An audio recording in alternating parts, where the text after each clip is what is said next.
성취된 하나님 말씀입니다. 누가복음 3장 7절부터 14절까지 성경을 다 함께 찾아서 보도록 하겠습니다. 누가복음 3장 7절부터 14절까지 다 찾으신 줄 보이고요.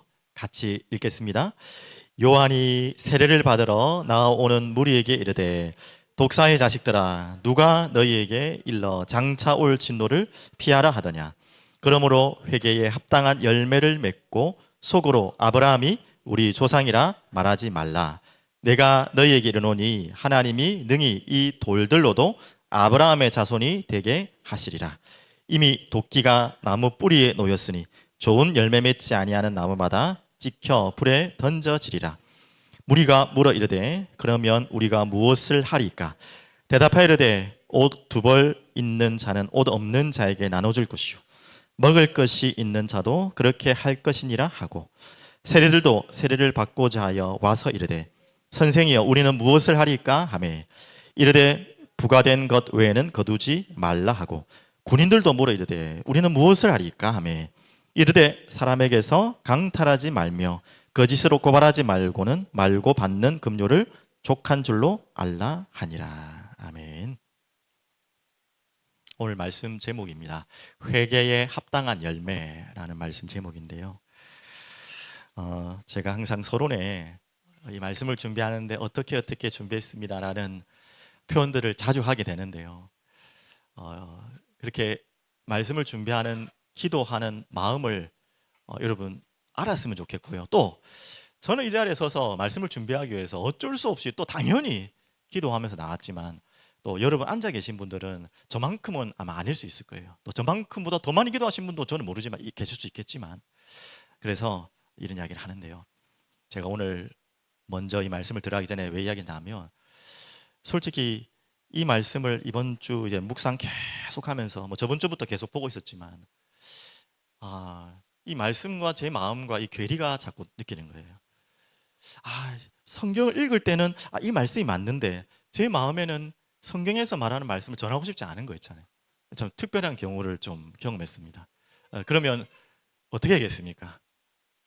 주님의 말씀을 전하는 자가 내 마음에 원하는 걸 해야겠습니까? 하나님 주신 말씀을 해야겠습니까? 당연히 해야겠죠. 근데 그건 알겠는데 내 마음이 이제 움직이질 않으니까 이게 지금 갈등이 제 마음속에 오는 거예요. 이런 경우는 전혀 없는데 이번엔 본문이 왜 특별한지 그런 마음이 오더라고요. 깊이 말씀을 질문하고 고민하는데 제 마음 속에 있는 제 마음을 깨닫게 됐어요. 그게 뭐냐면 여러분 읽어보시면 알겠지만 제목도 알겠지만 이 제목을 잡고 싶지 않았거든요. 솔직히 회개. 이 말씀을 뭐 솔직히 이제 또 우리 새로운 개척하면서 많이 전했다고 생각했고 또 이야기를 해야 되나 하는 마음에 부담감도 있고 뭔가 좀 걸림돌이 있었어요. 그런 마음에 있는데 말씀은 또 이 말씀을 주시는 거예요. 그래서 이 간격을 좁히는데 당연히 제가 굴복해야죠. 어쩌겠습니까? 맞죠? 말씀에 굴복해야지. 그런데요, 너무나 지금 가슴이 뛰고 결론에 이제 정말 하고 싶은 하나님 말씀을 또 결론에 다 정리해드리겠지만 너무 설레고 기쁘고 그래요. 진짜로. 그래서 오늘 누가복음 3장 5절을 오늘 안 읽었지만 여러분과 저희의 예배드리는 상태와 준비하는 마음이 제가 일부러 그렇게 되는 거예요. 저는 목회자로서 말씀을 심부름하는 자로서 예배를 이렇게 준비한 거예요. 그 하나님의 마음과 하나님 말씀과 제가 뭔가 해야 되는 마음을 이게 달라져서 발버둥 치다가 결국은 순종하고 왔는데 얼마나 그게 맞다고 그게 맞는 건데 내가 왜 고집을 부렸냐 내 생각했냐라는 것을 고백했던 것처럼 오늘 여러분은 또 다른 시간이겠죠. 오늘 하나님 말씀을 들으면서 뭔가 의문도 될 수 있고 이게 맞냐라는 생각도 될 수 있고 내 마음에 이거는 거부할 수 있는 뭔가일 수도 있어요. 하지만 오늘 제가 하나님 앞에 굴복한 것처럼 여러분도 하나님 말씀 앞에 제 말에 굴복할 필요는 없고요. 굴복하는 시간 되길 바랍니다. 또 정말 찾는 시간 되길 바랍니다. 그래서 누가복음 3장 5절은 그 말씀 아닙니까? 모든 골짜기가 메워지고 모든 산과 작은 산이 낮아지고 굽은 것이 곧아지고 험한 길이 평탄하여질 것이요. 바로 누가 오셔야 되기 때문에 이렇게 하라는 거죠. 주님이 오셔야 되기 때문에. 이 말씀은 조금 역사적인 배경으로 얘기하면 왕이 올 때, 왕이 행차할 때 미리 막 하잖아요. 우리 군대 갔다 오시면 다 알겠지만 뭐 연대장님 오신다, 대대급에 있는 분들 연대장님 오신다, 아니 사단장 왔다 이러면 뭐 그냥 막 난리 납니다. 막 청소하고 막 없던 길도 만들고, 진짜 그럽니다. 없던 길도 만들고 없던 집도 만들어요. 좀 과장이지만 그 정도로 준비를 많이 합니다. 대통령이 온다면 말할 필요 없겠죠, 맞죠? 주님이 오시는 그 길을, 주님이 오시도록 하기 위해서 이렇게 만들어라는 거죠. 근데 두 가지 의미가 다 있어요. 이렇게 만들어라는 의미도 있지만 자세히 살펴보면 주님이 오셔야지만 이렇게 된다는 이야기도 됩니다. 그래서 여러분이 이 말씀을 받을 때, 주님의 말씀을 받을 때, 하나님의 말씀을 받을 때 골짜기 같은 여러분 부분이 있거든요. 저도 그 경험을 지금 했잖아요. 잠시 짧은 한 주간이지만 뭔가 이렇게 패여 있는 부분, 산과 같이 교만에 있는 부분이 있거든요. 내 생각이 앞서고 이 내 주장이 막 앞서고, 이래야 되는데 제 마음에는 우리 성도님들 생각하니까 이런 메시지 하면 솔직하게 좀 이야기할게요. 성도님들 별로 안 좋아하는 메시지인데 이런 거 있잖아요. 그런 것도 좀 오더라니까요. 힘도 안 될 텐데, 눈치 본다는 말이 아니라 성도님 힘도 안 될 거고 좀 뭐 위로도 주고 또 힘도 주고 목회자로서 그런 말씀 주고 싶잖아요. 근데 오늘은 그런 메시지도 당연히 있지만 그거와 좀 읽어보셔서 알겠지만 강력한 메시지거든요. 그런 부분들 때문에 어떻게 보면 교만해졌 내 마음, 또 굽은 것, 험한 길, 또 말씀을 여러분 저는 전하지만 더 들을 때에 뭔가 마음에 상처가 있다든지 뭐 어려움이 있다든지 그 말씀을 말씀대로 듣지 못하고 자꾸 이렇게 꼬불꼬불하게 들려질 때가 있잖아요, 맞죠? 오늘 그런 모든 것들이 메워지고 메꿔지고 하는 것은 성령이 하실 일이고 주님이 오시면 또 바뀔 일이지만 그 주님이 오시기 위해서 우리에게 기도하라는 마음이도 하겠죠, 맞죠? 그래서 제가 왜 이렇게 서론이 길게 됐냐, 자, 이 구절 때문에 그렇습니다. 이제 말씀으로 들어가 볼게요. 3장 7절. 자, 이 말씀을 읽으면서 이야, 참 대단하다 싶기도 하고 이게 과연 가능할까라고 싶을 만큼, 한번 7절 한번 읽으셨지만 한번 보시겠습니다. 자, 세례 요한에게 하나님 말씀이 빈들에 임했다 했잖아요. 그 빈들에 임해서 이 말씀을 가지고 주의 길을 예비하라고 하는 그 본질적인 메시지를 하는데, 그 본질적인 메시지를 하기 위해서 뭐라고 지금 하는지 보십시오. 한번 보십시오. 요한이 세례받으러 나오는 무리에게 이르되 뭐라고 했죠? 독사의 자식들, 누가 너희에게 일러 장차 올 진노를 피하라 하더냐. 자, 여기 딱 걸리는 거예요. 제 성품하고는 솔직히 안 맞는 이야기고 여러분들도 마찬가지고 성품으로 해야 될 건 아니죠. 근데 여기에서 제가 고민을 했어요. 진짜 이랬을까라는 고민도 들고, 또 분명히 세례를 받으러 나오는 무리라고 했는데, 제가 그래서 여러분 알다시피 누가복음만 이 글이 기록된 거 아닌 거 아시죠? 마태복음도 있고 요한복음이 돼 있고 뭐 마가복음 다 있잖아요. 각자 조금씩 내용이 조금 다르게 돼요. 예전에 제가 누군가에게 메시지를 들을 때는 그렇게 듣기도 했습니다. 뭐 확실한지는 모르겠지만 그래, 이 뭐 바리새인 또 사두개인들 맞습니다. 마태복음 그렇게 나왔기 때문에 그들이 말씀을 들으러 온 것이 아니라 뭔가 세례 요한을 뭔가 이렇게 딴지 걸려고 또 뭐 시비 걸려고 왔기 때문에 독사의 자식들이라 했다라고 제가 예전에 들을 때는 그런 메시지를 들은 것 같아요. 그런데 그 부분이 있을지도 모르죠. 그렇게 온 사람이 있을지도 모릅니다. 하지만 분명한 문맥상으로 제가 모든 사복음서를 다 비교한 결과로, 또 많은 신학적인 책을 점검한 결과로 그것만은 아니라는 거예요. 진짜로 세례 받으러 온 사람들에게 독사의 자식들아. 이거 저는 정말 그럴 자신이 없거든. 제 마음에는 그렇게 해야겠다 하더라도. 근데 그렇게 말하고 있잖아요. 근데 이 참 걸림돌 되는 메시지 같은데 하나님이 세례 요한을 통해 쏟아부은 메시지란 말이죠. 독사의 자식들아. 아니, 제가 새가족 교육을 하는데 아무리 그래도 새가족 분들한테 독사의 자식들아 이렇게 메시지 할 수 있겠습니까?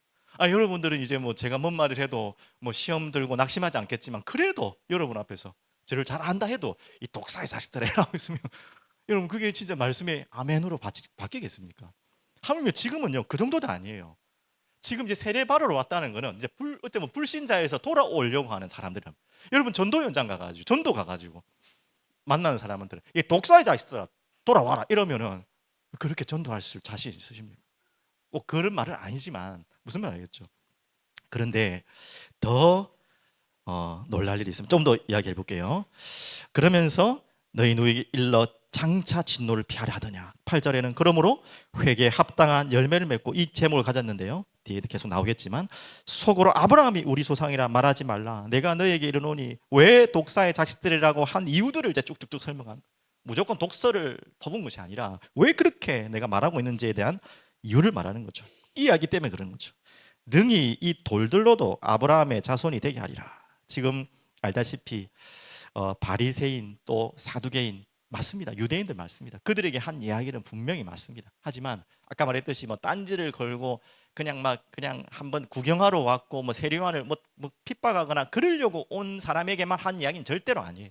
그런 사람 있을지라도 분명히 그 가운데 돌아올 자에게 한 이야기입니다. 그러면서 뭐라고 이야기를 하냐면 이 돌들로도 아브라함의 자손이 되게 하리다 이렇게 나오죠. 이제 염찰 아시죠? 그들이 가지고 있는 혈통, 나 유대인, 선빈 사상, 내가 이 민족이고 족속이고 또 율법, 이런 외식, 이런 것들로 인해서 내가 구원받을 수 있고 나는 의롭게 될 수 있고 나는 하나님 나라의 백성이다 라고 착각하고 있는 이들에게 하는 독설이죠. 그거 아니다라는 거죠. 근데 또 뭐 참고로 이야기하면 왜 돌들로도 아브라함 자손처럼 만들 수 있다고 했을까요? 저도 이 부분이 좀 애매했거든요. 왜 하필 돌일까? 뭐 가장 아무것도 아닌 존재이기도 하지만 조금 더 이야기하면요, 돌들이라는 단어가 이브리어로 헬라어로 아브나이아라는 뜻이랍니다. 아브나이아. 그리고 자손, 아브람 말고 자손은요 베나이아라는 뜻이에요. 좀 발음이 비슷합니까? 안 비슷합니까? 예, 비슷하죠. 쉽게 말하면 이런 거예요. 언어 유희예요. 뭐 우리끼리 장난을 대거잖아요. 나를 보자 하니까 보자기로 하나 이런 거 있잖아요. 그 영어로 한번 하실 수 있어요, 우리 집사님? 보자 하니 보자기로 하나 좀 해보십시오. 뭐 제가 뭐 없는 영어지만 하여튼 C 하니까 뭐 보자기 뭡니까 영어로 하여튼 뭡니까 하면 영어로 하면 완전 말도 안 되는 이야기잖아요. 영어로 이거를 한다면 단어가 무슨 소리야 이래 되잖아요. 그런 의미예요. 갑자기 돌이 왜 튀어나오냐 해서 아브라함인데 그냥 한마디로 아브나이아, 돌, 자손, 베나이아 비슷한 단어 이런 성경에는 언어 유희가 많거든요. 그렇게 하면서 한마디로 뭐죠? 질책을 하면서 조금 비꼬는 의미도 될 수 있는 거죠.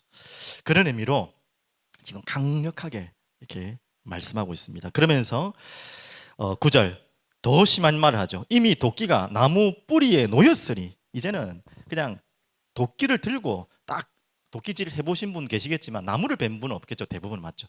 딱 어디를 찍을 거라고 생각하고 딱 들고 딱 있는 그 시간이 찍기 직전 지금 그런 시간이다. 얼마나 무서운 이야기합니까? 그러면서 좋은 열매 맺지 않은 나무마다 다 그래 찍어버릴 것이다. 그리고 무리가 물으되 자 그런데 자 여기까지 했는데 자 이런 메시지를 했다면 진짜 뭐 불신자들은 진짜 예비된 자는요 이 속에도 들어오겠지만 이 뭐 정말 이상한 사람을 생각하겠죠. 교회 안에서 제가 이 메시지를 막 한다면 여러분들이 막 아유 진짜 상처받겠죠, 맞죠? 하지만 보십시오 어떻게 받아들였는지 이 부분이죠, 맞죠? 자 너무나 신기한 반응입니다. 이게 하나님이 하시는 일이고 성령께서 하시는 일이고 또 우리가 당연히 전도하는 모든 분들께 당연히 지혜롭게 겸손하게 해야 되겠지만 우리가 그들을 막 설득하려고 굽신거리고 또 뭔가 내 거를 막 그냥 다 내어줄 필요까지는 없다는 것도 되겠습니다. 당연히 우리가 우리 마음 모든 걸 다 내어드리고 생명도 내어드릴 만큼 사랑하고 겸손하게 해야겠죠. 근데 그 말하고 또 다른 이야기입니다. 이렇게 강력한 메시지를 쏟아 부었는데 반응이 뭐라고요? 10절 보십시오. 무리가 물어 이르되 그러면 우리가 무엇을 하리까? 좀 속된 말로 정신 나갔냐? 뭔 소리냐? 이렇게 나와야 될 사람도 있겠죠. 말씀 안 받을 사람은 그렇겠죠. 하지만 이렇게 하지만 독설이지만 하나님의 말씀이잖아요. 너무나 딱 정확하게 그들의 마음을 찌르는 메시지잖아요. 그런데 보십시오. 우리가 무엇을 하리까? 이렇게 나오는 거예요. 또 볼까요? 무리를 넘어서 또 다른 종류의 사람들이 있죠. 12절 여러분 잘 아는 세리들도 보십시오. 세를 받고자 하여 와서 이르되 선생님이여 우리는 무엇을 하리까? 또 보십시오. 14절 군인들도 물어 이르되 우리는 무엇을 하리까?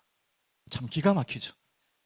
이렇게 하나님이 준비하신 말씀을 받을 사람은 이렇게 반응할 수 있다는 거예요.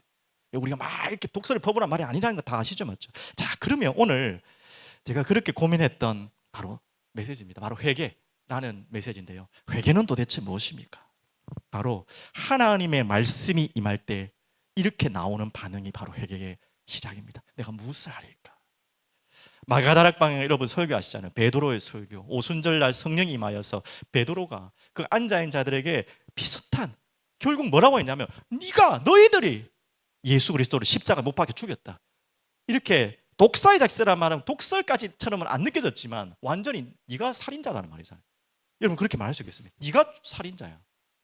네가 죽일 놈이야. 네가 죽였잖아. 지금 이러고 있는 거예요. 근데 그 베드로의 말씀에 거부한 사람도 있었을 줄 모르겠지만 받을 사람들은 뭐라 했죠? 마음에 찔려서 회개하면 우리가 어찌해야 됩니까? 똑같은 반응이에요. 기가 막히죠, 맞죠? 이게 바로 회개를 해야 될 회개의 마음을 가진 하나님 은혜 주신 사람들이죠. 이게 반응입니다. 그래서 자, 제일 먼저 회개의 시작은 무엇입니까? 여러분 잘 아는, 딱 여러분도 다 알고는 고정관념이지만 그게 맞습니다. 자복하는 것입니다. 자백하는 것입니다. 자, 오늘 이 본문에는 이 부분이 자세히 안 나와 있지만 이와 동일한 본문이 당연히 마태복음, 마가복음인데요. 거기에는 뭐라고 나와 있냐? 그냥 세례를 받으러 왔다 안 하고 자기 죄를 자복하고 세례를 받으러 왔다 했어요. 분명히 나옵니다. 보십시오. 마태복음 3장 9절, 마가복음 1장 5절. 자, 그러면 자복한다라는 말은 무엇입니까? 알다시피 내 입술로 죄인임을 고백하는 거잖아요. 자, 그런데 여기에서 우리의 함정이 있고 또 여기에서 우리의 한계가 있는 거예요. 맞지만 우리는 죄를 자복하고 그냥 내뱉는 것만이 회개라고 생각할 수 있어요.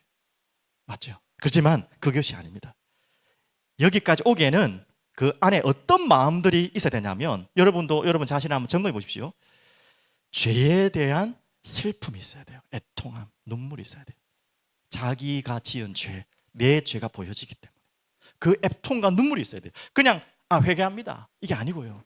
내 마음속에 이 고백이 나오기 전까지는 어떤 마음에서 이 고백이 나와야 되냐면 또 고백을 하면서 이게 느껴져야겠죠. 죄에 대한 통렬한 슬픔. 자, 그러면 당연히 따라오겠죠. 마음의 변화가 오겠죠. 내 마음의 변화가 오는 거예요.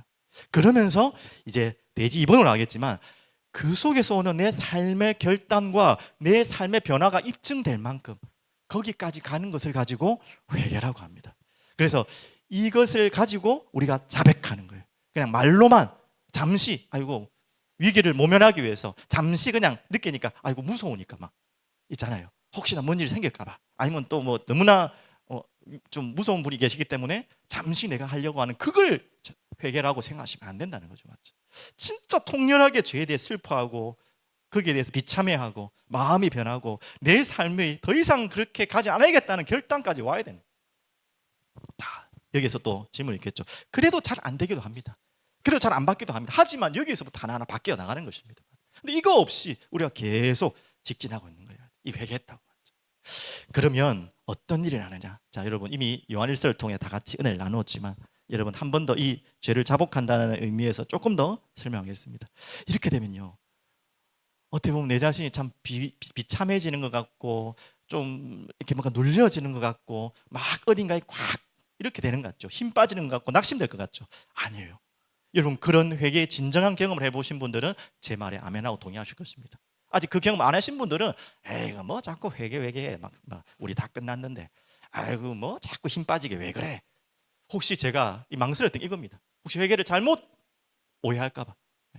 그래서 보십시오. 요한 1서 1장 9절 10절 제가 이 은혜와 기쁨이라는 이 회개 속에 오는 진정한 자복 속에 오는 우리에게 주시는 이 은혜와 기쁨이 뭔지 설명하려고 이 말씀을 제가 전달하려고 합니다. 보십시오. 자, 이미 다 알고 있는 말씀이죠. 만일 우리가 우리 죄를 자복하면 그는 미쁘시고 의로우사 우리 죄를 사하시며 우리를 모든 불의에서 깨끗하게 하실 것이요. 또 만일 우리가 범죄하지 아니하였다 하면 자복하지 않는다는 말이죠. 또 죄를 인정하지 않는다는 말이 되겠죠. 하나님을 거짓말하는 이로 만드는 것이니 또한 그의 말씀이 우리 속에 있지 아니하니라. 그러면 조금 더 꼬아서 제가 반대로 얘기하면 하나님의 말씀이 임하면 뭐가 보인다는 거죠? 내가 죄가 보인다는 거죠. 내가 범죄했다는 게 보인다는 거죠. 그래서 거꾸로 가면 주님께 자백할 수밖에 없다는 거죠. 그렇지만 그게 끝이 아니죠. 그렇게 나아가는 자들에게 하나님이 어떻게 하신다고요? 미쁘신 하나님께서 모든 불의에서 깨끗게 하실 것이다. 여러분에게 언제부터 이 은혜가 기쁨이 넘치냐면 여러분의 죄가 발견되어지고 그 죄가 십자가의 앞에 나와서 주님이 깨끗게 하셨다는 게 정말 믿어질 때 은혜가 넘치는 거예요. 그게 안 발견될 때는 그냥 겉으로의 은혜가 되는 거예요. 문제 해결의 은혜가 되는 거예요. 그 내가 지금 이 받는 뭔가 모면되는 은혜예요. 아까 말했던 적당한 회개를 하면 어떻게 됩니까? 일단은 아이가 뭐 어쩔 수 없이 예화가 제일 쉬우니까 어떤 아이가 부모한테 잘못을 했는데 너무 부모가 지금 막 화가 나 있단 말이죠. 당장은 무서워가지고 뭐 또 잘못된 것도 조금 있다고 생각했겠죠. 그러니까 아이고 잘못했습니다, 안 그럴게요 했는데 마음은 하나도 바뀌지 않았어요. 통렬하게 자기 죄에 대해서 뭔가에 대한 없어요. 그냥 무서워서 아니면 이 문제를 지금 모면하기 위해서 했단 말이에요. 그때 진짜 기쁨과 감사가 있겠습니까? 그때 부모님이 용서했을 때 아니겠죠. 근데 내가 진짜로 잘못했다는 거예요. 그게 느껴질 때 부모의 용서와 그 죄를 해결해 줄 때의 기쁨과 감사는 다르겠죠. 무슨 말인지 알겠죠? 이게 잘 이해하셔야 됩니다. 우리는 대부분 첫 번째 회개를 거의 다 때우고 살았던 거예요. 맞죠? 그래서 한 구절만 더 드리면요, 로마서 5장 10절 이렇게 말씀하고 있습니다. 자주 설명하는 인용되는 말씀 아닙니까? 율법이 들어온 것은 범죄를 더하게 하려 함이라. 뭐 이 부분은 더 이상 오해 안 하시죠? 율법이 우리를 죄를 짓게 한다는 말이 아니라 죄를 발견하게 한다는 거예요. 내가 죄인지도 몰랐는데 그전에는 또 아이고 이까지쯤이야라고 생각했는데 하나님의 말씀을 듣고 율법을 보니까 야 이게 죄였구나. 또 더 넘어서 야 이게 엄청난 죄였구나. 이게 가볍게 지나갈 죄가 아니었구나. 야 이게 큰일 날 죄였구나. 이게 고백되신다는 거죠. 이게 말씀이 임할 때 아까 전에 말씀과 연결되는 거죠. 이제 비춰지는 거죠. 내가 더러운 것들이 비춰지는 거죠. 그러니까 뭡니까? 주님 앞에 가겠죠. 주님의 십자가 앞에 가겠죠. 그러니까 뭐가 합니까? 은혜가 더욱 넘친다는 의미입니다. 자, 이럴 때에 오는 진짜 결과입니다. 이렇게 됩니다. 그뿐 아니라 이제 우리로 화목하게 하신 우리 주 예수 그리스도로 말미암아 하나님 앞에서 또한 즐거워하느니라. 이때 우리에게 찾아오는 것이 기쁨, 즐거움입니다. 왜 여러분은 주님 앞에 나왔는데도 은혜가 없습니까? 여러분은 왜 주님 앞에 주님의 전에 나와 말씀을 받고 예배를 드리는데 기쁨이 없습니까? 뭐 여러 가지 여러분의 상황들이 있겠지만 오늘 말씀을 근거로 하면 진정한 우리 마음속에 죄에 대한 두려움과 그 죄에 대한 심각성과 그 죄에 대한 하나님의 말씀의 비침과 그로 인해서 내가 얼마나 비참한 존재인가. 그런데 내가 주님 앞에 나왔는데 그 죄를 담당하시고 짊어지신 십자가의 주님이 보이는 거예요. 그때 우리에게 느껴지는 마음이 뭐겠습니까? 은혜로다 밖에 고백이 안 되는 거예요. 그때 오는 것이 슬픔도 있지만 그 슬픔을 넘은 미안하고 감사한 기쁨이 넘치는 거예요. 여러분과 저에게는 그게 없었는지도 모릅니다. 오늘 여러분에게 그것을 회복하는 귀한 진짜 회개를 찾기를 바랍니다. 이렇게 은혜와 기쁨이 넘친다면 또 적용이 되겠죠. 어떤 사람을 봐도 달라지겠죠. 내가 그렇게 보이잖아요. 내가 그렇게 씻음 받았잖아요. 근데 어떤 사람, 모자란 사람 보고 나에게 힘들게 하는 사람 보고 말도 안 되는 이야기를 하는 사람들 볼 때마다 어떻게 느껴지겠습니까? 아이고 인간이 저런 이렇게 말할 수 없어요. 우리 잠시 속을 때는 많지만 맞잖아요. 오늘 이 답을 가지고 오늘 이 자리에 서길 바랍니다. 그래서 자주 말씀드리지만 우리가 진짜 회개는요, 회개 없는 십자가는요 내게 유익을 위한 도구로 사용하잖아요. 예전에도 제가 설명드렸잖아요. 십자가는요 스케이트보드처럼 타고 가는 게 아니에요. 근데 우린 정말 많은, 우리라고 말하면 죄송합니다, 제가 그랬어요. 제가 십자가를 자꾸 타고 다녔어요. 십자가를 타고 이용했어요. 십자가를. 분명히 성경에는 십자가를 타고 가라는 말이 없어요. 십자가를 깔고 바닥이 끄찔끄찔하니까 아프니까 타고 가라 했습니까? 가기가 돌짝 받치고 힘드니까 엉덩이 안 아프라고 십자가 타고 더더덕 가라고 했습니까? 우리 그렇게 이해했잖아요. 제가 그렇게 이해했어요. 그래서 십자가는 하나의 무엇입니까? 내 문제를 해결하는, 내 죄책감을 덜어주는, 내가 그냥 좀 편안하게 가는 길을 찾기 위한 하나의 도구였지. 언제 십자가를 타고 가라 했습니까? 십자가를 지고 가라 했지. 오늘 여러분과 저에게 이 하나님의 마음이 여러분 정말 가슴을 치길 바랍니다. 이 마음이 왔기 때문에 보십시오. 이해되죠? 이렇게 하니까 독사의 자식들아. 아이고 여러분 이 말 듣고 기분 나쁘신 분들은 아직 여러분 죄가 안 보인 것입니다. 맞죠? 예라이 죽일 놈아, 넌 죽을 놈이야. 너가 죽였잖아. 이때 열이 확 받는다. 이게 뭐죠? 아직 모르는 거예요. 맞죠? 도사의 자식들아, 더 한 말을 해도 어떻게 해야 됩니까? 마스, 제가 그런 자식입니다. 어떻게 해야 됩니까? 이게 나오겠죠. 맞죠? 그러면 연결해서 오늘 두 번째 이 회개에 합당한 열매입니다. 뭐 연결해서 같은 이야기입니다. 자, 그러면 하나의 질문이잖아요. 아까 전에 다 답을 말씀드렸지만 회개를 입술로 자복을 했다고 하지만 우리가 판단할 건 없지만 이게 내가 지금 정말 회개를 했는지 안 했는지 자신도 모를 수 있잖아요. 또 상대방은 뭐 몰라줘도 상관없지만 이게 정말 내가 회개를 한 건지 안 했는지를 어떻게 합니까? 또 우리가 볼 때 정말 저게 회개인지 아닌지 우리가 고민할 때 오늘 주신 말씀이 바로 이 말씀입니다. 회개에 합당한 열매. 자, 이것도 오해하시면 안 돼요. 이런 열매가 없으면 무조건 구원받은 거 아니다 라고 자르는 이야기가 아니에요. 맞죠? 지금 열매도 없으니까 잘라버리겠다 이 말이 아니잖아요. 맞죠? 정말 여러분이 중심 속에 회개했다는 마음 속에 반드시 그에 따른 열매가 온다는 거예요.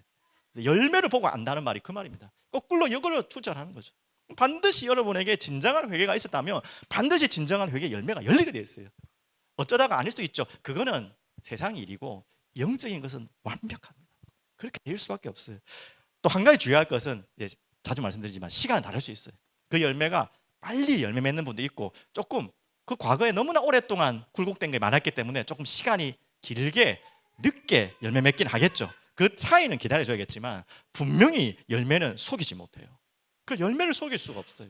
사과를 심었는데 배나무가 나올 수가 없어요. 거짓말이지 맞죠? 뭔가 잘못된 거죠 맞죠? 자, 그래서 이 이야기를 하는 것입니다. 우리가 진짜 아까 말했듯이 죄에 대해서 자복하는 그 입술에 그 마음에 내 죄에 대한 슬픔과 정말 통렬한 애통함과 마음의 변화가 있었는지 그게 따라 삶의 결단과 입장이 나오잖아요. 그 열매로 하는 거 아닙니까? 그래서 누가복음 3장 이제 11절 자 본문 보십시오.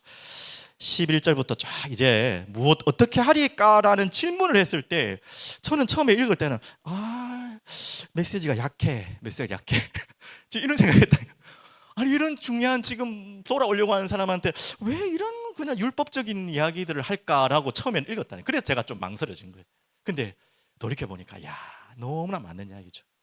어떻게 이 사람이 회개를 했는지 안 했는지 어떻게 합니까? 또 회개를 진짜 할 건지 안 할 건지 어떻게 합니까? 그것은요 그 삶으로 우리가 구원받는다 돌아온다 이 말 아니라는 거 아시죠? 맞죠?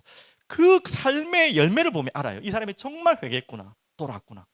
반대로 막 입은 떠들고 막 회개했다 하고 하면 바리새인들 유대인들 그렇잖아요. 막 거리에서 눈물 흘리며 기도해도 그게 가짜인지 진짜인지 어떻게 합니까? 열매에서 나온다는 거 맞죠?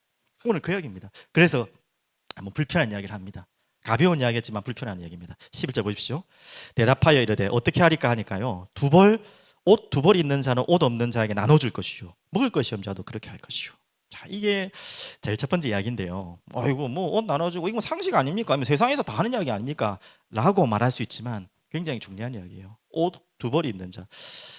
여러분 옷이 몇 벌인지 모르겠지만 여기서 옷 두 벌은 뭐 학자마다 조금 의견이 다르지만 진짜 말 그대로 한 벌, 두 벌, 한 벌 나눠주는 의미도 될 수 있습니다. 그럼 두 벌밖에 없는 자에게 한 벌 나눠준다는 거는 보통 어려운 건 아니죠, 맞죠? 10벌 중에 한 벌 나눠주는 건 다른 이야기죠. 근데 더 정확하게 말하면 그때 당시 옷은요 속옷이 있고 겉옷이 있는 그 두 벌이래요.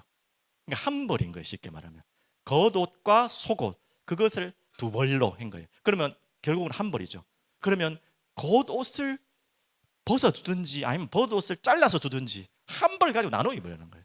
그런 정도의 의미를 이야기하고 있다 합니다. 그러니까 내가 가지고 있는 남은 것을 주는 것이 아니라 자기의 가진 것을 다 깎아내서까지 줄 수 있는 그런 마음이 너에게 있냐라고 되짚어 질문하는 것이고 그렇게 해야 된다는 이야기합니다. 이렇게 해야 구원받는다는 말이 아니잖아요. 지금 그 말이 아니잖아요.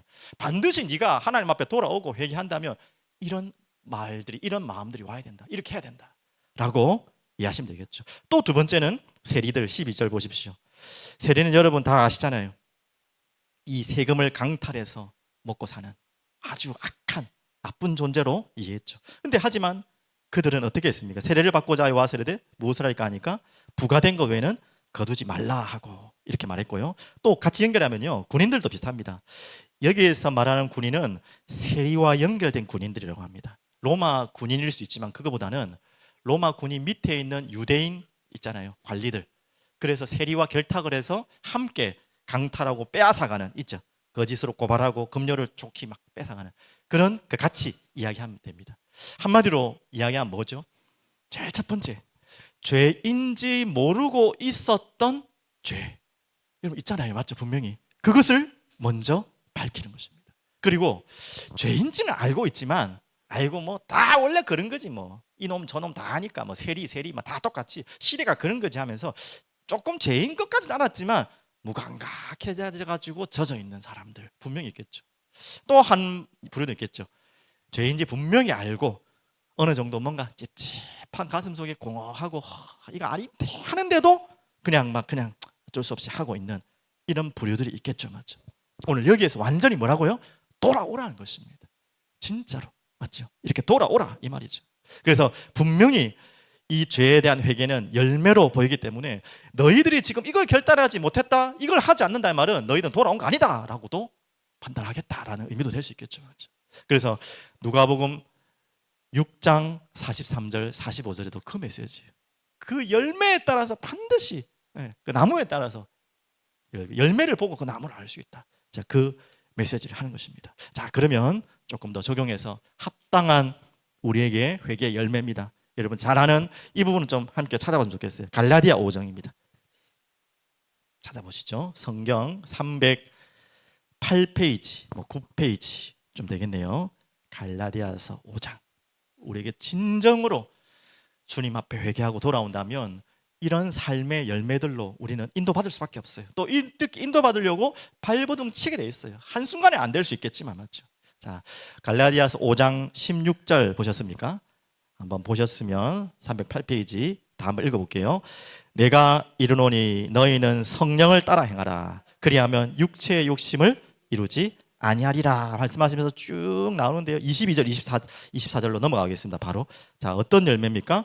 오직 성령의 열매는 사랑과 희락과 화평과 오래 참음과 자비와 양성과 충성과 온유와 절제니 이 같은 것을 금지할 법이 없느니라. 뭐 이 부분은 뭐 몇 강을 할 수 있을 만큼 많은 내용이지만 지금 다 할 수는 없고 간단하게 말하면 어떤 성령의 이끌림의 열매를 만다는 거죠. 나 안에서 그리고 모든 만남과 관계 속에서 이런 열매들이 반드시 열려지게 돼 있다는 거예요. 또 이런 열매 속으로 우리가 계속 인도받게 돼 있다는 거예요. 우리가 한순간에는 안 될 수 있겠지만 그렇게 된다는 것이죠.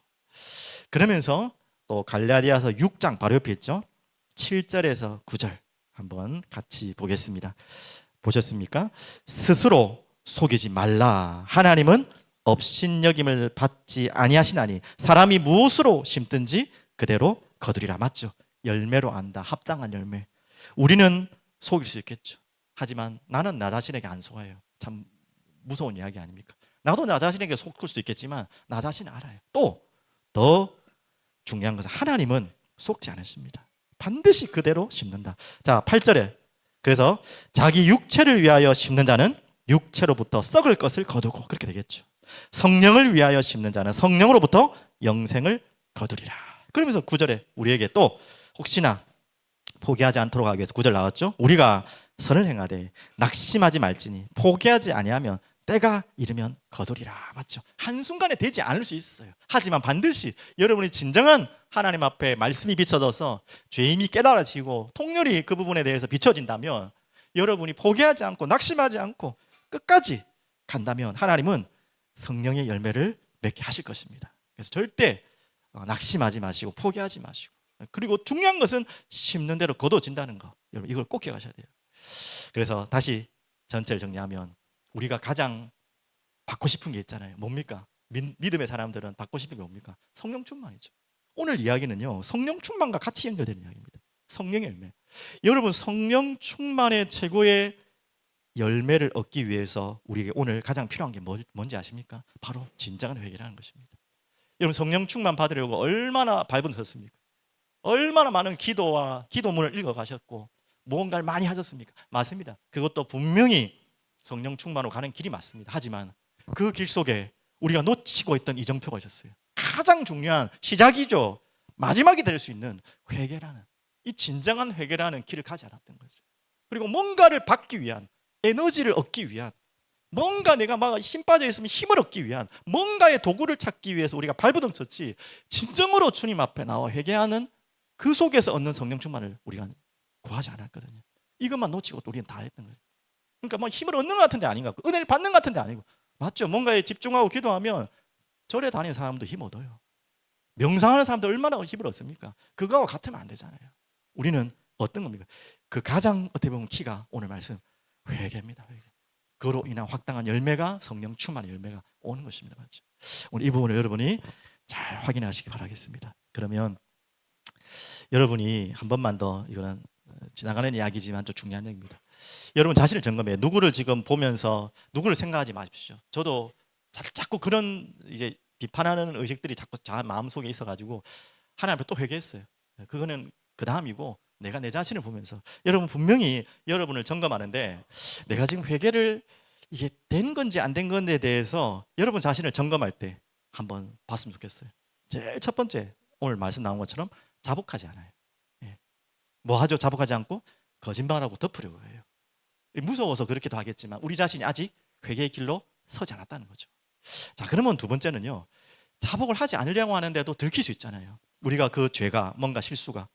그러면 어떻게 하죠? 때우려고 회개하는 척 말은 하지만, 잘못됐습니다 뭐 하지만 자기가 가진 어떤 것도 내려놓지 않습니다. 그렇다면 아직 회개의 길을 거절한 거예요. 내가 정말 회개했다면 내가 있는 걸 내려놓게 돼 있어요. 내가 분명히, 맞죠?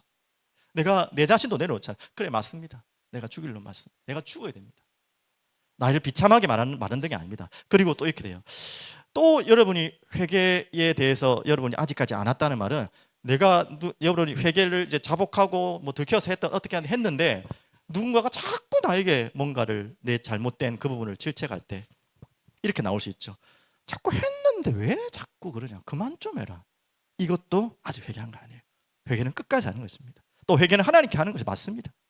하나님이 용서하셨는데 네가 왜 그러냐, 이렇게 말하는 것 자체가 이미 뭐예요? 아직도 회개하지 않은 거예요. 이건 분명한 열매입니다. 가지입니다. 그리고 이렇게 말합니다. 다른 가치를 앞세우는 거예요. 교회를 위해서, 미래를 위해서, 복음을 위해서 다른 뭔가 가치를 앞세우고, 이거 됐다, 이제 그만하라, 그거면 된다 라고 앞세우는 거예요. 이것 또한 진정한 회개를 모르는 것이고 회개하지 않은 결과의 열매입니다. 그래서 이런 부분들을 여러분 정말 돌이키셔야 되고요. 여러분 자신을 볼 때 이런 마음들이 왔다, 아직 아닌 거예요. 뭐 자주 이야기하잖아요. 여러분 아이들 이제 다 키워서 알잖아요. 아이들 키웠는데 정말 잘못했는데 혼을 낼 때 반응 보면 이 아이가 다 알잖아요. 여러분 분명히 아이들이 정말 막 눈물로 잘못했다 하는데 어떤 부모가 거기에 뭐 더 혼내겠습니까? 잠시 끝냈지 하는데 자꾸 남 핑계 대고, 내만 왜 그래요? 나한테만 그래요? 형도 그랬고요, 쟤도 그랬어요. 아직 절대 아닙니다. 맞죠? 또 뭡니까? 이걸 자꾸 다른 걸로 핑계를 돌리는, 그건 아직 안 선 거죠. 아버지 어머니 앞에 잘못을 앞에 내어놓지 않은 것이죠. 맞죠? 자, 그러면 결론으로 정리하겠습니다. 오늘 요한의 메시지를 계속해서 보고 있습니다. 참 빈들에 임한 하나님의 말씀이 요한에게 임해서 선포되는 말씀의 모든 핵심은 뭐죠? 결국 주님이 오시면 된다는 거예요. 주님이 오셔야 된다는 것입니다. 그래서 우리에게 이 길도, 좁은 길도, 뭐 산도, 굽은 것도, 험한 것도 다 되어라, 이 말이죠. 우리에게는 다양한 상태의 원인의 죄를 이야기하는 것입니다. 우리의 뭐 마음의 상태도 있지만 그런 주님을 받아들일 수 있는 모든 죄의 상태를 버리라는 거죠. 맞죠? 이 이야기를 지금 요한은 계속해서 하고 있는 것입니다. 그래서 오늘 잠시 결론으로 다시 말씀드리면, 이 요한에게 임한 메시지 3절부터 오늘 계속해서 읽었던 6절까지 우리가 저번 주에 봤던 말씀인데요, 바로 우리에게 이 회개의 결론은 무엇이냐면 바로 십자가 앞에 나가는 것이 회개입니다. 그래서 막 다시 말씀드립니다. 회개한다니까 자기를 막 찌르고 막 자기를 막 두드리고 막 원망하고 불평하고 자기 자신을 막 이렇게 옥죄이는 것이 우리가 생각하는 보통 회개인데, 그건 회개를 잘못 이해한 거고요. 그게 시작이 될 수 있겠지만 반드시 어디로 이제 통과하는 길을 가는 것이죠. 회개는 십자가 앞으로 가라는 거예요. 주님 앞으로 가라는 거예요. 지금 그걸 하는 거예요. 이 골짜기도 메워지고 모든 산과 낮아지고 지금 누구를 맞이할 준비를 하라는 거죠? 주님을 맞이할 준비를 하는 거예요. 왜? 주님을 맞이해야지 우리를 변화시킬 누가 오십니까? 성령이 오시기 때문에. 그래서 성령이 우리에게 임하시고 또 불로 임한댔어요. 그 성령이 임하셔서 불로서 우리의 모든 죄도 태우고 우리의 모든 악습도 태우고 모든 것을 사라지게 해서 이제 주님 앞에 나아가는 것이 우리에게 요한이 말하려고 하는 회개의 메시지의 어떻게 보면 결론입니다. 그래서 여러분들이 아마 아까 갈라디아서 말씀 대충 지나와서 봤지만, 죄라고 하면 뭐 여러 가지 종류가 있는데 잘 모를 수 있잖아요. 갈라디아에서 너무나 아까 5장에 상세하게 나와 있습니다. 가장 많은 죄는 결론적인 죄는 우상이죠. 또 내 자신의 의, 주장, 그 안에 또 음행, 정욕, 탐심, 분쟁, 시기, 분냄, 원수 맺는 것, 관계 속에서도 분열함, 이단, 투기, 술 취함, 방탐, 이런 게 모두 죄라고 구체적으로 설명해 놨습니다. 그러면서 갈라디아 5장 24절에 그리스도의 사람들은, 그리스도 예수의 사람들은 육체와 함께 그 정욕과 탐심을 어디에 못 박았다고요? 십자가에 못 박았느니라. 이거 어려운 이야기죠. 이거 어떻게 십자가에 못 박습니까? 그걸 막 하나하나 뭐 십자가를 만들어 놓고 탐심 딱딱딱 이 말이 아니잖아요. 맞죠? 의미는 그렇게 할 수 있겠지만 무엇입니까? 바로 그 모든 것을 가지고 십자가 앞에 나와 보라는 거예요. 십자가 앞에. 어떤 십자가? 아까 말했죠. 우리가 그냥 이용해 먹기 위한, 뭐 그렇게까지는 아니겠지만 뭔가 그냥 문제를 해결받기 위한, 내 속에 답답한 것을 그냥 해결하기 위한 그 십자가 앞에가 아니라 진짜 내 이 더러운 죄를 가지고 십자가 앞에 딱 나와 보십시오. 거기서 누굴 봐야 됩니까? 십자가 보면 안 되죠. 십자가에 나가 죽어야 되잖아요. 원래 거기에 내가 거기에 매달려야 되는 게 맞잖아요. 그런 나를 보면서 뭘 봐야 되죠? 저 매달려 있는 나의 모습 속에 누굴 봐야 됩니까? 아, 예수 그리스도께서 내 대신에 저렇게 매달려 계셨구나. 저렇게 매달려 계셨구나. 매달려서 피 흘리셨구나. 그게 보여야 되는 거예요. 이게 바로 십자가에 못 박았다는 것입니다. 여러분의 모든 드러나 있는 말할 수 없는 모든 죄를 가지고 십자가 앞에 나왔다는 건, 아, 십자가 끝내주니까 이 문제 해결받으려고, 구원받으려고 나오는 건 당연한 것이고, 그것 말하는 게 아니라 그 이전에, 그래, 저 십자가를 보며 내가 박혀야 될 곳인데 주님이 대신 박혀서 저렇게 죽으셨구나. 바울이 고백한 게 그거 아닙니까? 내가 그리스도와 함께 십자가에 못 박혀 죽었나니, 그래 내가 이제 사는 것이 아니요, 내 안에 그리스도께서 사신 것이다. 그게 보였던 것이죠. 이 갈라디아 2장 2절 두 가지를 다 설명한 거죠. 당연히 그렇게 나를 위해 죽으신 그 은혜를 가볍게 여기고 뭐 율법 뭐 지켜야 되고 그래 구원받는다에 대한 질책의 메시지도 하고, 또 반대로 저렇게 내가 죽어야 되는데 나를 위해 죽으신 그 은혜로 내가 살겠습니다. 은혜로 내가 남아있는 아직도 있는 죄성들 다 십자가에 내가 내어놓겠습니다. 여러분 그렇게 나오실 때요, 비참함도 느끼지만 뭐가 느낀다고요? 아까 말했던 은혜와 기쁨이 샘솟도록 넘칩니다. 저는 그 지금 메시지가 정리하는데, 준비하는데 이미 예전에도 체험했고 느꼈지만 강력하게 해주시는 거예요. 그래, 내가 십자가 앞으로 오지 않았구나. 십자가에 못 박히신 주님 앞에 내 죄를 들고 오지 않았구나. 그냥 이 문제에 대한 결과에 대한 두려움 때문에 해결받으려고 나오긴 했지만 정말 나를 위해 죽으신 그 주님 앞에 엎드릴 수가 없었어요. 그러니까 뭡니까? 눈물이, 감격이 말라가는 거예요. 기쁨과 감사가 말라가는 거예요.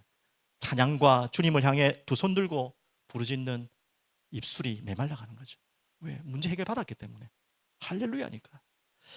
이렇게 좋은 이야기를 이렇게 나쁘게 우리는 악용할 수 있는 것입니다. 그래서 한 가지 이야기로 오늘 마무리하겠는데요.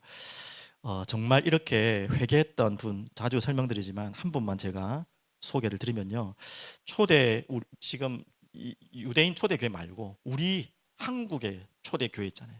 초창기 때 교회, 조선시대 때, 그때 이런 시간이 있었죠. 잠시만 제가 자료 찾은 걸 읽어드릴게요. 제가 정리를 못해서 잠시 생각났는데요. 길선주 장로님이라고 평양 우리 교회에 하시는 장로님이었지만 그 뒤에는 이제 1호 목회자가 되셨죠. 어떤 이제 집회를 하는데 누굽니까? 그레함이라는 목사님이 집회를 하는데 이상하게 이렇게 뭐가 건조하고 메마르고 이 집회에 대한 성령의 역사가 안 느껴졌나 봐요, 이 선교사님. 그래서 너무 애통해하면서 감절하면서 그거를 메시지 속에서 성도들한테 이야기를 한 거예요.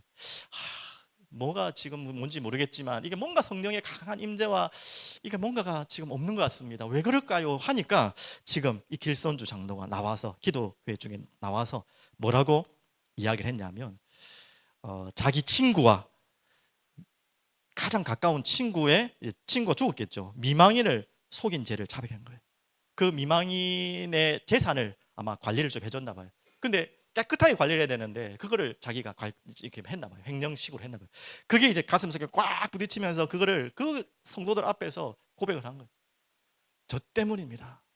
선교사님, 저 때문입니다. 제가 이런 죄악을 갖고 있고 죄의 마음을 갖고 있기 때문에 성령이 지금 이 자리에 역사하지 않는 것입니다 하면서 눈물로 회개를 하고 고백을 합니다. 그게 시작이 되어서 이 사람 저 사람 다 나오는 거예요. 하물며 어떤 말까지 나왔냐, 살인자까지, 과거에 그래 안 들켰던 그 유혹까지도 나오고 별 이야기가 다 나오는 거예요. 그러면서 뭡니까? 이 성령의 바람이 불면서 눈물이 끊이지 않으면서 그게 평양 대부흥이 시작이 되어서 온 한국을 뒤덮었던 그 시작이 됐던 것입니다. 제가 지금 무슨 이야기 합니까? 뭐 지금 나와서 여러분 다 나와서 자백하자 그런 수준 이야기 하는 게 아니잖아요. 지금 무슨 이야기입니까? 진짜 우리가 십자가 앞에 여러분 모든 걸 들고 나와 본 적 있냐요? 제가 40년, 30년 넘게 신앙생활을 했지만 별로 많이 없었던 것 같아요. 정말로 이번 주에 여러분 정말 이 말씀을 허락하신 이유가 있겠죠. 여러분 그렇다고 억지로 막 쥐어 짜가지고 막 더러운 걸 막 찾아내라는 게 아니에요. 그것 또한도 성령께서 깨닫게 해주셔야 돼요. 오늘 기손 장로님이 고백했던 것도 성령께서 감동하셔서 한 거지, 뭔가 제 착함에 눌려가고 억지로 한 게 아니란 말이죠. 여러분 정말 이번에 빈들 기도 연결돼서 하면 그 절박한 현장 속에서, 기도 속에서 찾아내십시오.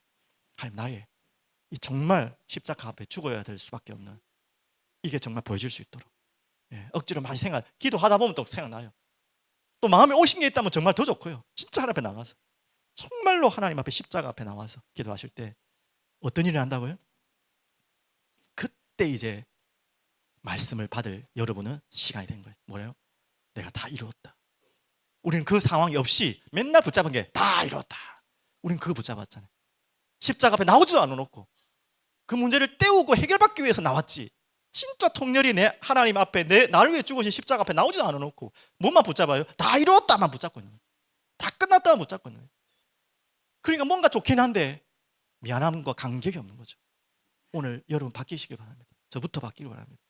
이번 주를 시작해서라도 진짜 십자가 앞에 나와서 내가 눈물 흘릴 수밖에 없는 이유, 그 속에서 주시는 하나님의 싸매심과 은혜와 기쁨과 나를 살리신 말로 할 수 없는 은혜, 그게 넘쳐서 나올 수밖에 없는 전도, 맞죠? 오늘 그 은혜가 여러분에게 임하기를 간절히 기도드리고 축복합니다. 오늘 이 시간에 찬양하기를 원합니다. 말씀 앞에서 아까 불렀던 찬양이지만 진짜 오늘 그냥 하나님의 말씀이 내게 임하여 나를 비추게 하시고, 그래서 나의 모든 것을 가지고 부끄럽지만 주님 앞에 나와서, 그 십자가 앞에서 나와서 모든 것 내려놓고 주님이 싸매시고 피 흘리시고 사랑하시고 일으키시는 그 은혜 속에 저희들을 두게 해주시옵소서. 우리 그런 마음으로 이 찬양을 고백하겠습니다. 우리 눈을 감고 기도하실 분들은 기도하시고, 또 함께 기도하시며 이 찬양을 고백하실 분들은 함께 고백했으면 좋겠습니다. 말씀 앞에서 경외함으로 주께 홀로 섭니다. 주께 홀로 섭니다. 생명의 말씀 읽고 순종해 주를 예배합니다. 기록된 말씀, 기록된 말씀 힘이 있어서 진리로 우리 거룩해 하며, 거룩한 말씀 세세 영원히 복음이 되어 말씀하시네. 하나님 말씀에 두려워 떠는 자, 그 말씀에 생명을 거는 자 한 사람 찾으시는 주님의 약속을 믿어. 다 같이 고백합시다. 하나님 말씀에, 하나님 말씀에 운명을 거는 자, 순종하며 주 따라가는 자, 영원한 하나님 나라 이뤄갈 주의 교회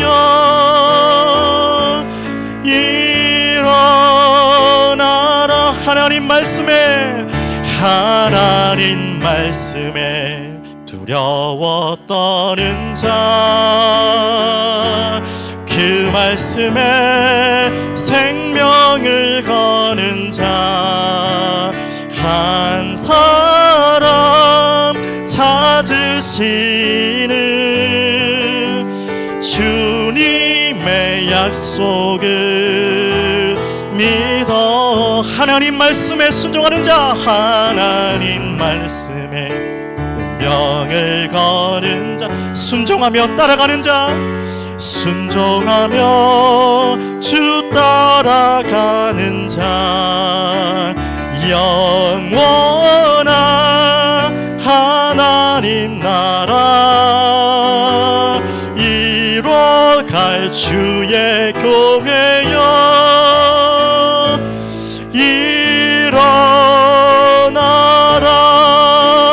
일어나라.